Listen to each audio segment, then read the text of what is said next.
Ya, upaya pemerintah ataupun juga PAM untuk menyalurkan air bersih ke masyarakat ini kan tidak hanya serta-merta untuk memenuhi kebutuhan rumah tangga saja, tapi juga ada tujuan lain untuk menyelamatkan lingkungan. Mungkin saya mau ke Pak Rahmat terlebih dahulu. Pak Rahmat, jika misalnya memang semua masyarakat tidak lagi menggunakan air tanah, apakah mungkin lingkungan kita bisa recovery begitu dan butuh berapa lama sebetulnya untuk itu? Ya, baik, terima kasih Mbak Putri. Jadi sejak era dari 10 tahun terakhir ini, pembatasan penggunaan air tanah di Jakarta sudah semakin gencar. Mungkin warga Jakarta sudah merasakan ya, banyak sekali izin-izin yang baru tidak diberikan. Dan memang di beberapa tempat muka air tanah sudah mulai naik. Ya, jadi ada Balai Konservasi Air Tanah dari Kementerian Energi dan Sumber Daya Mineral yang bisa menjadikan informasi mengenai kenaikan dari muka air tanah di beberapa tempat. Ini kabar baik yang kita tunggu. Gitu. Tapi memang betul seperti yang disampaikan oleh Pak Ahmad tadi, bahwa edukasi ini penting, ya, karena kita bicara dalam skala ekonomi, kadang-kadang kita berpikir bahwa selalu air tanah itu lebih murah daripada air perpipaan. Ini saya mendukung Pak Arief nih, kalau memang ada pipa yang sudah ada jaluran pipa, kenapa tidak memasang? Ya, banyak berpikir bahwa air tanah akan lebih murah daripada air pipa. Padahal kita harus berhitung yang lain kalau bicara di kota. Yang pertama adalah kualitas air tanahnya. Kualitas air tanah di kota jelas mungkin berbeda dengan kualitas dari daerah para pendatang yang datang ke kota Jakarta. Ya, mungkin ini salah satu yang karena dia adalah kota urban. Ya, bahkan berpikir kualitasnya baik, tapi di Jakarta mungkin kualitasnya tidak terlalu baik.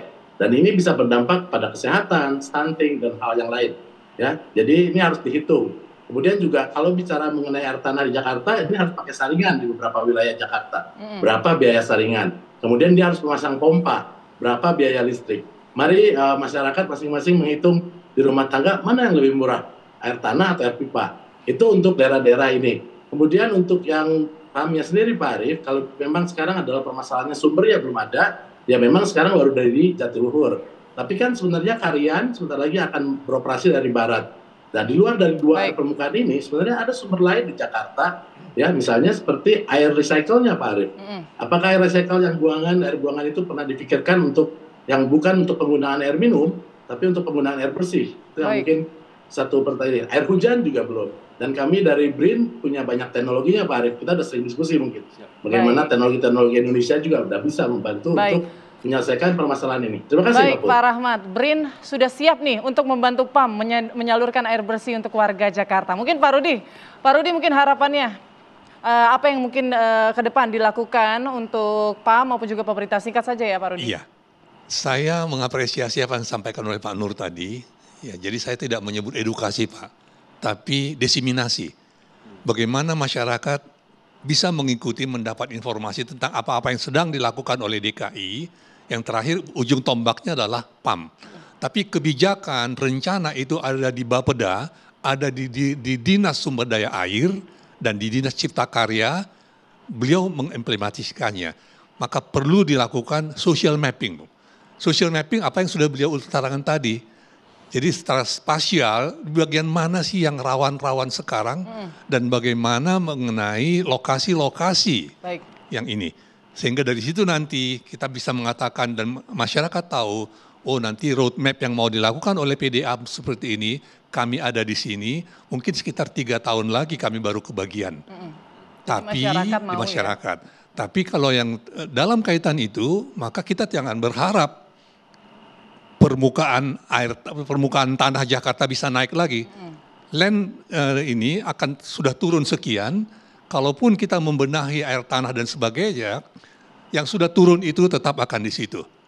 Karena ini adalah aspek geologinya. Saya kira itu yang bisa saya sampaikan. Jadi mudah-mudahan kinerja antara instansi teknis di DKI dengan PDAM berjalan bagus.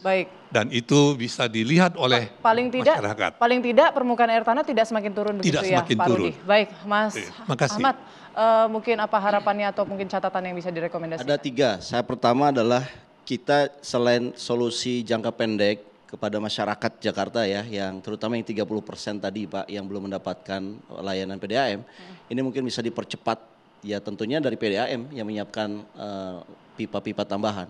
Tapi saya kira kita perlu juga memikirkan jangka panjang. Jangka panjangnya seperti apa tadi? Misalnya Bapak sampaikan kita defisit 12.000 liter per second. Dan menurut saya Pak, kita orang Jakarta dan saya kira banyak penduduk kita berharap sebaiknya kita mandiri, jangan tergantung sama jatiluhur. Baik.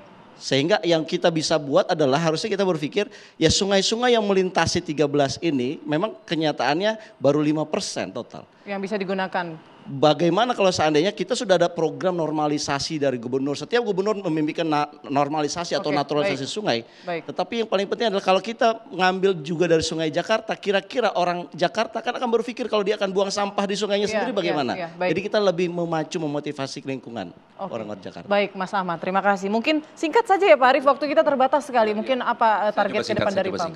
Jadi pertama gini, biarkan kami bekerja cepat gitu ya. Karena tidak ada PDAM saat ini yang menjadi role model yang bisa menyambung 100.000 sambungan per tahun.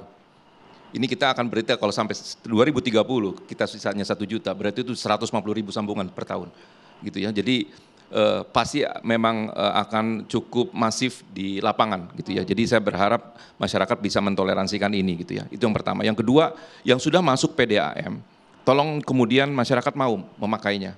Jangan kemudian untuk kemudian masih menggunakan air tanah, karena PDAM-nya udah nggak ada masalah apa-apa, ya dipakai. Karena air itu standby di pipa gitu ya. Sambil kita membangun reservoir komunal yang memang masih dibutuhkan. Yang ketiga, saya membutuhkan pemerintah pusat juga untuk minimal gitu, walaupun kami tidak akan menggunakan mungkin sumber air dari laut gitu ya, karena mahalnya ongkos yang kita proses gitu. Tapi giant sea wall itu membantu intrusi air laut itu tidak masuk ke dalam daratan. Karena di salah satu WTP hutan kota kami itu tidak bisa kita produksi karena TDS-nya tinggi karena intrusi air laut. Nah berharapnya ini kemudian jadi air pipa bersihnya kemudian jalan, kemudian kita juga dijagain. Sehingga kemudian permukaan tanah di Jakarta tidak turun. Last but not least-nya adalah saya ingin meminta bahwasanya tarif di Jakarta itu air pump itu dari 2007 tidak disesuaikan gitu ya.